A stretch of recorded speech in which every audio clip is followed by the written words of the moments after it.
अब ये जो आंदोलन है ये उत्तर प्रदेश की राजनीति का केंद्र बन गया है। बंगाल के बाद अब इस आंदोलन का पूरा फोकस, मुझे ऐसा उनकी बातों से प्रतीत हुआ कि अभी उत्तर प्रदेश में फोकस करेगा और बीजेपी को काफी परेशान कर सकता है। वो कुछ दवाई, कुछ दर्द, कुछ आराम देने की बात कर रहे थे। आई डोंट नो, अब आप उसको बेहतर तरीके से समझा पाएंगे। देखिए, ये किसानों का आंदोलन बीजेपी के समझ में भले ना आए, लेकिन उत्तर प्रदेश में पंचायत चुनाव के जो परिणाम आए हैं उसने जता दिया कि उसका असर है इस पर। इसे बीजेपी स्वीकार नहीं कर रही है, ये बात अलग है, लेकिन जब सिंबल पर ये चुनाव हुए तो जिले में बीजेपी कितना जीती है उसके नेता ये अच्छी तरह से जान रहे हैं। अब ये अध्यक्षी के चुनाव चाहे जो जीत हार करें वो अलग बात है। बीजेपी जिले जिलों में हार गई जिला पंचायत सदस्य के चुनाव में, ये बात सब लोग जानते हैं। रही बात इस आंदोलन की, आखिर ये सिलसिला कब खत्म होगा, ये सिलसिला रोकने के लिए कौन आएगा, क्यों कोई आगे नहीं आता, कब ये तय होगा। दुर्भाग्यपूर्ण स्थिति यह है कि उत्तर प्रदेश जैसे राज्य में यह आंदोलन चल रहा है और केंद्र के 3 कानून के खिलाफ चल रहा है। अब यूपी सरकार के किसी नेता की भी इतनी हिम्मत नहीं, मंत्री की, कि वो बातचीत के लिए ही वहां चला जाए जब तक केंद्र का इशारा न मिले। जो लोग कि जब विपक्ष में थे बीजेपी, तब वो किसानों को गन्ना का मूल्य 450 रुपया कुंटल देने की मांग करते थे। वो किसानों के लिए डीजल सस्ता करने की बात करते थे, किसानों को फ्री बिजली देने की बात करते थे।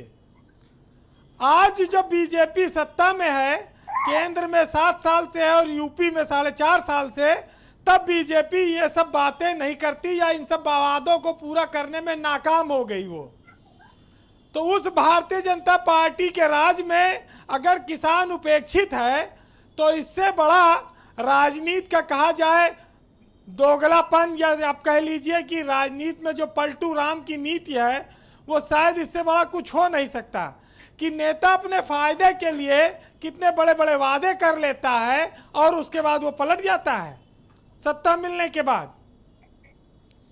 आपने देखा कि इस किसान आंदोलन में ट्रैक्टर एक बार चलाया गया था 26 जनवरी को, और तमाम लाठीचार्ज हुआ, बिदल के आंदोलन तितर बितर करने के लिए तमाम सारी कोशिशें हुई, कीलें ठोकी गई, बिजली काटी गई, कोरोना काल आया, सब कुछ वो झेलते रहे, दर्द सहते रहे, घर नहीं गए। आप ये देखिए कि महत्वपूर्ण बात यह है कि जिन लोगों ने पूरी ज़िंदगी ये इंतज़ार किया कि बीजेपी की सरकार आए तो ये हमारी बात सुनेगी, आज वो किसान कह रहा है कि बीजेपी की सरकार हमारा खेत बेचने पर आमादा है, हमारा जीवन का जो हमारे जीने खाने का सहारा है वही छीन लेने की तैयारी में है। इस बात को अगर जनता समझ रही है तो सरकार क्यों नहीं समझ सकती, और अगर सरकार नहीं समझती है तो उसका खामियाजा तो भोगना पड़ेगा। जो सभी का पेट भरते हैं, जो किसान हैं, उनके अपने घर में कितनी मजबूरियां हैं, कितना इस महामारी में उनके ऊपर संकट आया, उनके यहाँ खाने की व्यवस्था नहीं रही, उनके बच्चों को, उनके परिवार को बीमारी ने जकड़ा, और उसके बावजूद वो डटे हैं आंदोलन पर। ये बड़ी हिम्मत की बात है, ये भारत जैसे देश में एक ऐतिहासिक काम भी है। आप इस हिम्मत को आने वाले पीढ़ियों को जब बताएंगे तो लोग मानेंगे कि राकेश टिकैत जैसा भी नेता था। महेंद्र सिंह टिकैत को लोगों ने देखा है, उनके भी तमाम किस्से हैं, लेकिन आज इस संचार के युग में, आज गली गली बात बात पर पलटने वाले युग में, ना राकेश टिकैत का कोई बिकने वाला वीडियो आया, ना बात आई, ना वो आंदोलन से कहीं इधर उधर भटके। तो ये बहुत बड़ी बात है। लेकिन ये बात सही है कि हमारे पांडे जी बैठे हैं बीजेपी के प्रवक्ता, वो कैसेट चाहे एक बजाते हों हर डिबेट में, लेकिन ये बात सही है कि बीजेपी एक आधुनिक जमाने की पार्टी बन चुकी है।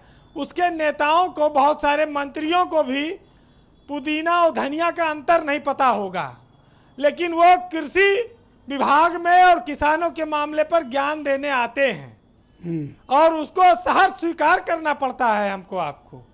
यही लोकतंत्र की खूबसूरती है। और ये ब्रजेश जी, ये किसान ये कहते हैं भाई कि तुमने बदले हमसे गिन गिन कर लिए और हमने क्या चाहा था तुम्हें इस दिन के लिए। तो जिसको बड़ी उम्मीदों से चाहा था इन्होंने, आज उनसे ये निराश है। किसान के घर में तमाम परेशानियां हैं, कठिनाइयां हैं, उसके बच्चों को भी स्कूल की फीस देनी पड़ रही है, उनके यहाँ भी इलाज की समस्या है, लेकिन वो धरना दे रहे हैं।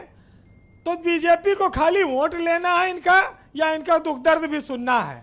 और अगर नहीं सुनना है तो एक पंचायत चुनाव के परिणाम पर भी नहीं मान रहे हो, आगे और चुनाव हैं, कितने लोगों को नाराज करके इस प्रदेश में आप सरकार चलाएंगे या बनाएंगे? करेक्ट बात है। तो ये सब चीज़ों को देखना पड़ेगा जी। बहरहाल आज आपने कहा कि भाई आपने इन 7 महीनों में दोबारा कोई चिट्ठी लिखी, मुलाकात की कोशिश की, और वो मिलेंगे कि नहीं मिलेंगे उसका भी जवाब आया। तो उसी पर सुनिएगा कि क्या कहूं उसको, क्या कहूं उससे कि जो बात समझते ही नहीं, और वो तो मिलने को मुलाकात समझता ही नहीं। और मुसाफिर हैं हम भी, मुसाफिर हो तुम भी, और किसी मोड़ पर चलो फिर मुलाकात होगी। वाह, बहुत बहुत शुक्रिया आपका वीरेंद्र जी, बहुत बहुत धन्यवाद, बहुत शुक्रिया।